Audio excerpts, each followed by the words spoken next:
उत्पादकांना वेटीस धरणाऱ्या सांगली जिल्हा दूध उत्पादक संघाचं करायचं काय?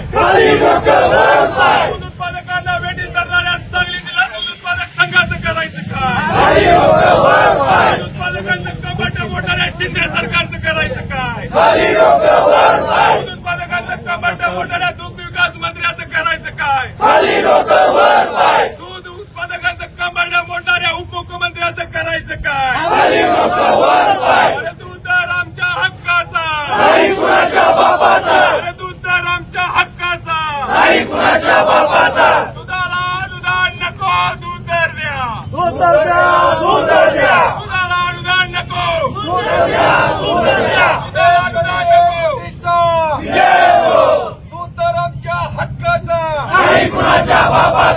दूध दर आमच्या हक्काचा, शेतकरी एकजुटीचा,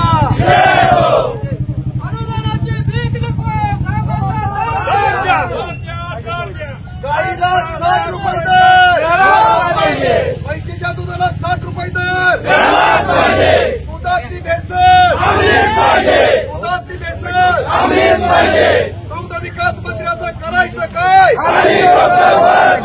अन्न भेसळ अधिकाऱ्याचं करायचं काय? पांढऱ्या बोक्यांचं करायचं काय? पांढऱ्या काळ्या बोक्यांचं करायचं काय? पांढऱ्या दुधाची काळ्या बोक्यांचं करायचं काय? तुमचा मंत्री देत नाही,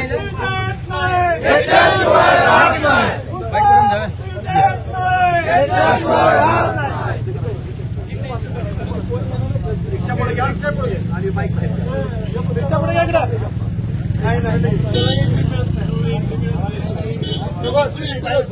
रिक्षा घ्या इकडे, रिक्षा घ्या, ते असू दे सांगितलं. हो किती असू दे, नाही नाही ते असू दे, लोक आहे असं हा घेतलं बांधा.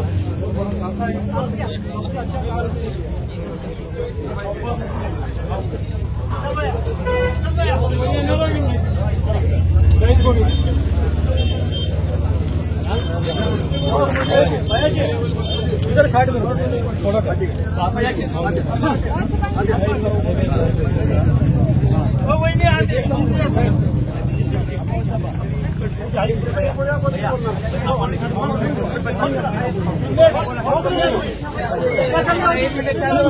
हे काढा, ते तुमच्यातून घ्या, तुम्ही आता उभं राहा का शांत शांत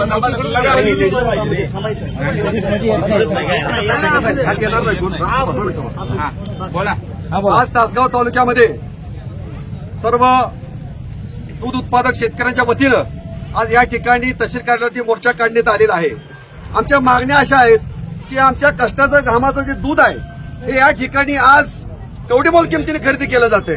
त्याचबरोबर दुधाला हमीभाव नको आहे, आम्हाला दुधाला दर पाहिजे आहे. 5 रुपयाची भीक नको आम्हाला, कष्टाचं घामाचा आम्हाला दर पाहिजे आहे. आणि अनेक आमच्या प्रमुख मागण्या आहेत की खाद्याचा दर एवढं वाढलेत की खाद्याचा दर 35 रुपये किलो पेंट झाले आणि गाईच्या दुधाचा दर 26 रुपये झालाय. हा फरक एवढा प्रचंड आहे की आज शेतकऱ्यांचं कंबरडं मोडलेलं आहे. त्याचबरोबर भाकड गाईसाठी आम्हाला 1500 रुपये अनुदान मी या ठिकाणी मागतोय. उत्तर प्रदेश धर्तीवरती आज 1500 रुपये भाकड जनावरांसोबत दिले पाहिजेत. त्याचबरोबर दुधामध्ये प्रचंड भेसळ होते. दस्तूर खुद्द दुग्ध विकास मंत्री राधाकृष्ण विखे पाटील यांनी 30% भेसळ आहे असं सांगितलेलं आहे. या सांगली जिल्ह्यातले अन्न व औषध प्रशासन काय करतंय हा मोठा प्रश्न पडलेला आहे। त्याचबरोबर या ठिकाणी सांगली जिल्ह्यामध्ये एक खासगी डेअरीवाला आहे की तो सगळ्या बाकीच्या दूध उत्पादकांच्या दूध नेणाऱ्या संस्थांना संघांना दमदाटी करून त्याच्याप्रमाणे दर दिला जातो। आज सांगली जिल्ह्यामध्ये गायला 27 रुपये दर मिळतोय, कोल्हापूर जिल्ह्यामध्ये 32 रुपये दर मिळतोय, तर दुसऱ्या शेजारी जिल्ह्यामध्ये 34 रुपये दर मिळतोय। मग आमच्या गायीमध्ये काय दूध काय कडू आहे का? त्यामुळे आमचं मागणं आहे सरकारला की जो दर तुम्ही जाहीर केलाय तो दर सरसकट महाराष्ट्रामध्ये मिळाला पाहिजे आणि हमी भावची भानगड नको। आम्हाला सरसकट गायीच्या दुधाला 40 रुपये दर मिळाला पाहिजे आणि म्हशीला 60 रुपये दर मिळाला पाहिजे। या प्रमुख मागण्यासहित आज आम्ही तासगावच्या तहसीलदार कार्यालयावरती या दूध उत्पादक शेतकऱ्यांसोबत या ठिकाणी मोर्चा काढलेला आहे। त्याचबरोबर हे सरकार नेमकं काय करतंय? आज दुधामध्ये विष घालून त्या ठिकाणी टँकर पाठवले जातात, मग नेमकं या सरकारला काय करायचं आहे? त्याचबरोबर दुधाची भुकटी शिल्लक असताना मग आज आयात कर शून्य करून 10 लाख मेट्रिक टन पावडर का मागवले? नेमकं शेतकऱ्याचं कंबड मोडं ठरवलंय काय? म्हणून या ठिकाणी या सरकारचा मी निषेध करतो। दुग्ध विकास मंत्र्यांनी आजच्या आज राजीनामा द्यावा, कारण ते दूध दर द्यायला सक्षम नाहीत। या पुढच्या काळामध्ये जर आमच्या दुधाला दर नाही मिळाला तर यापेक्षा उग्र आंदोलन करू आणि आमच्या दुधाचा दर 40 रुपये घेतल्याशिवाय राहणार नाही। की या ठिकाणी मी आज या ठिकाणी या सरकारला आता सगळे बसूया आणि शेतकरी उत्पादक आहेत त्यांनी त्यांच्या व्यथा मांडायच्या आहेत। या ठिकाणी शांतपणे आपली हा जो दुधाचा व्यवसाय हा कशा पद्धतीने मोडलाय हे सगळ्या उत्पादकांनी सांगायचं आहे। आपण पुढे बसूया काय? पुढे बसू दे खाली आहे मांडी घालून बसतो।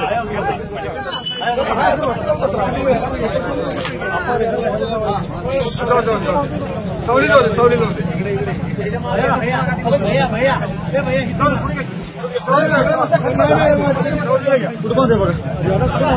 रिक्षा घ्या पुढे।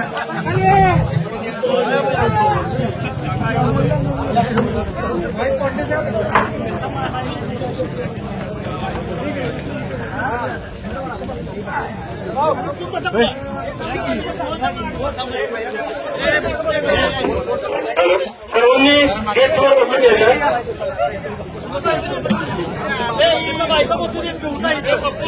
सर्वांनी गेटच्या समोर बसून घ्या।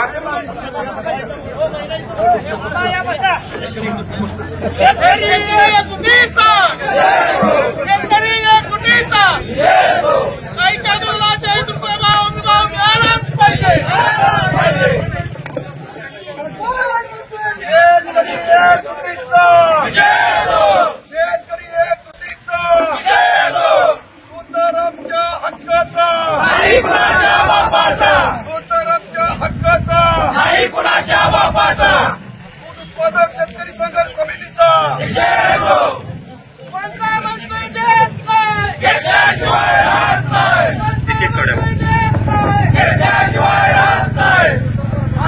अधिकाऱ्याचं करायचं काय? महाराष्ट्र सरकारचं करायचं काय? घटनाबाई शिंदे सरकारचं करायचं काय? मंत्र्याचं करायचं काय? तो तर आमच्या हक्काचा, तो तर आमच्या हक्काचा। पांढऱ्या दुधातील काळ्या बोक्यांचं करायचं काय? पांढऱ्या दुधातील काळ्या बोक्यांचं करायचं काय? पांढऱ्या दुधातील काळ्या बोक्यांचं करायचं काय? कुठला मंत्री देत नाही, शेतकरी तो तर आमच्या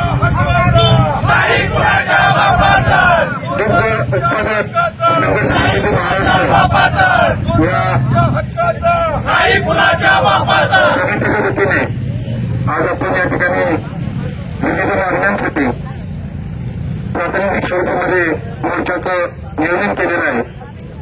त्यामध्ये गायीच्या दुधाला 3.5 पॅकसाठी आणि 8.5 एनसीसाठी 40 रुपये दर मिळाला पाहिजे आणि म्हशीच्या दुधाला 60 रुपये दर मिळाला पाहिजे। गाई व म्हशीला मोफत विमा संरक्षण मिळालं पाहिजे। दुधाच्या वापर प्राप्त करणाऱ्यांवर कारवाई झाली पाहिजे आणि सर्वात महत्वाचं म्हणजे आपलं दुधाचे उत्पादन आणि विक्री यामध्ये जी तफावत आहे ही फार मोठ्या प्रमाणात तफावत आहे आणि या तफावतीचं एकमेव कारण दुधामध्ये होणारी भेसळ। आज या ठिकाणी आपण 1000 लिटर दूध एखाद्या गावामध्ये उत्पादन होत असेल तर डेअरीला मात्र 1500 जात आहे, म्हणजे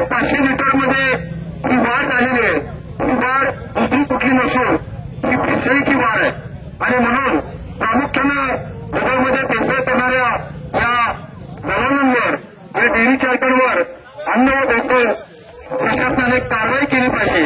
या सर्व प्रमुख मागण्यांसाठी आज आपण या ठिकाणी तासगावच्या तहसील कार्यालयावर प्राथमिक स्वरूपामध्ये मोर्चाचं आयोजन केलेलं आहे. या मोर्चासाठी उपस्थित असलेल्या आपल्या सर्वांचं या ठिकाणी मी स्वागत करतो आणि आपल्या व्यथा दुग्ध उत्पादकाच्या ज्या व्यथा आहेत ते व्यथा आपण शासनाला कळाव्यात. कारण अधिवेशन सुरू आहे आणि अधिवेशनाच्या काळामध्ये शेतकऱ्यांच्या आणि आपल्या या दुग्ध उत्पादकांच्या व्यथा या शासन दरबारी पोहोचवाव्यात याकरता आपण या ठिकाणी सर्वजण जोडले आहोत. मी प्रदीप काका आणि सर्व सहकाऱ्यांचं या ठिकाणी हार्दिक आभार करतो. एका मुख्य प्रश्नाला त्यांनी वाचा फोडली आणि वाचा नुसती फोडून चालणार नाही तर प्रत्यक्षात दुग्ध उत्पादकाच्या हातामध्ये जो हमी भाव आहे त्याच्याऐवजी 40 रुपये गाईच्या दुधाला आणि म्हशीच्या दुधाला 60 रुपये असा दर मिळालेला आहे. त्याप्रमाणे आपण आज या ठिकाणी आपल्या व्यथा शासन दरबारी करण्यासाठी उपस्थित आहोत. मी दुग्ध उत्पादक शेतकऱ्यांना विनंती करतो की त्यांनी आपल्या व्यथा थोडक्यात मांडाव्यात. एकच मुद्दा दुसऱ्यांना रिपीट व्हायला नको.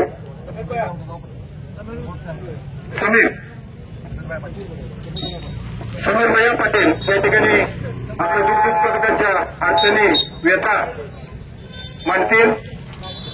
ज्यांना व्यथा मांडावी आहेत त्यांनी एकेकाने थोडक्यात आपल्या ज्या प्रमुख मागण्या आहेत त्या मांडायच्या.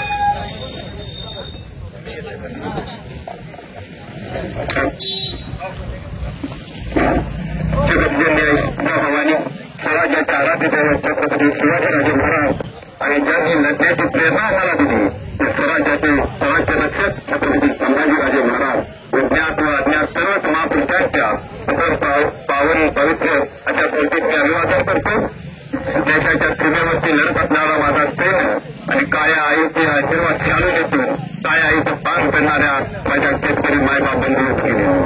आज हा मोर्चा आपण गेल्या 24 तारखेला तहसीलदार साहेबांना निवेदन दिलं की बाबांना दूध उत्पादक शेतकरी अडचणीमध्ये सापडलेला. तहसीलदारांनी आपल्याला 1 तारखेपर्यंत आपण त्यांना एक वेळ दिली की 1 तारखेपर्यंत तुम्ही निर्णय घ्या अन्यथा दूध उत्पादकांच्या तीव्र अशा संतापाला तुम्हाला सामोरं जावं लागेल. पण 1 तारखेपर्यंत त्यांनी कोणतीही मागणी आपली मान्य केली नाही. त्यानंतर आपण त्यांना परत एक निवेदन दिलं की आम्ही 3 जुलै रोजी एक मोर्चा घेऊन येणार आहोत. तुम्ही काय असेल तर तुमचा निर्णय घ्या. पण त्या निर्णावलेल्या सरकारने कोणताही दूध उत्पादकांच्या संदर्भातला निर्णय घेतलेला नाही. पण मोठमोठ्या उद्योजकांची कर्जमाफी करण्याचा निर्णय मात्र ते एका क्षणामध्ये घेतात. पण ज्याचा कृषीप्रधान असणारा हा देश ज्या देशाचं भविष्य आमच्या तरुणांच्या हातामध्ये आहे अशा तरुणांनी उभा केलेला हा दुग्ध व्यवसाय ज्याचं कंबळ आता मोडण्याचं महापाप या दुग्ध विकास मंत्र्यांनी केलेलं आहे. त्यांनी डोळे उघडण्याचं काम अजून त्यांचं झालेलं नाही आणि त्यांचे डोळे उघडण्यासाठी आपण आज हा मोर्चा घेऊन तहसीलदार कार्यालयावरती आलोय. मला दुग्ध विकास मंत्र्यांना एवढंच सांगायचं आहे तुमचं वय झालेलं आहे आम्हाला माहिती आहे. तुम्हाला लक्षामध्ये काय राहत नाही हे देखील आम्हाला माहिती आहे. पण आता तरी ही संघर्ष करणारे आमची तरुण पोरं तुमच्या दारामध्ये आलेले आहेत. किमान तुम्हाला लक्षामध्ये काय राहत नसले झालं तरी तुमचे कान उघडा डोळे उघडा आणि तुम्ही आमच्याकडे एकदा पहा. इथे जमलेल्या प्रत्येक तरुणाच्या चेहऱ्यावरती अंधाकार असणारं भविष्य दिसत आहे. त्यामुळे या दुग्ध विकास मंत्र्यांनी लवकरात लवकर याच्या दूध दरावरती निर्णय घ्यावा.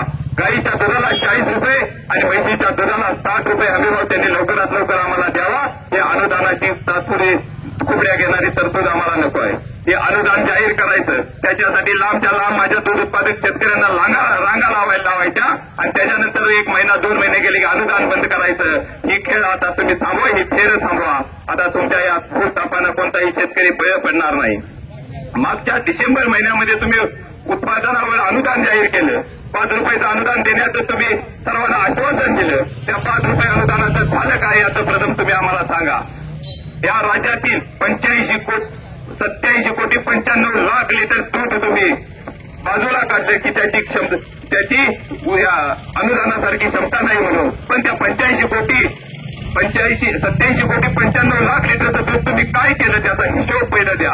या सर्वांची अनुदानाची रक्कम होते 439 कोटी रुपये. ते 439 रुपये तुम्ही कोणाच्या घशात घातले हे तुम्ही पहिला आम्हाला सांगा. आमचा दूध उत्पादक शेतकरी आता खुला राहिलेला नाही आहे. तुम्ही येण्याचा बाजार त्यांना सुद्धा तुम्ही भेसळ दूध करून इथून पाठवतायचा 20 देतायचा हे सुद्धा होता कामा नये घडता कामा नये. आणि शेतकऱ्याच्या गाईच्या दुधाला 40 रुपये हमी भाव मिळालाच पाहिजे आणि शेतकऱ्याच्या म्हशीच्या दुधाला 60 रुपये हमीभाव मिळालाच पाहिजे. या पोटतिडकीनंच इथं शेतकरी जमा झालेले आहेत आणि आज हे जर आंदोलन नमस्ते लाईव्ह चालू केली.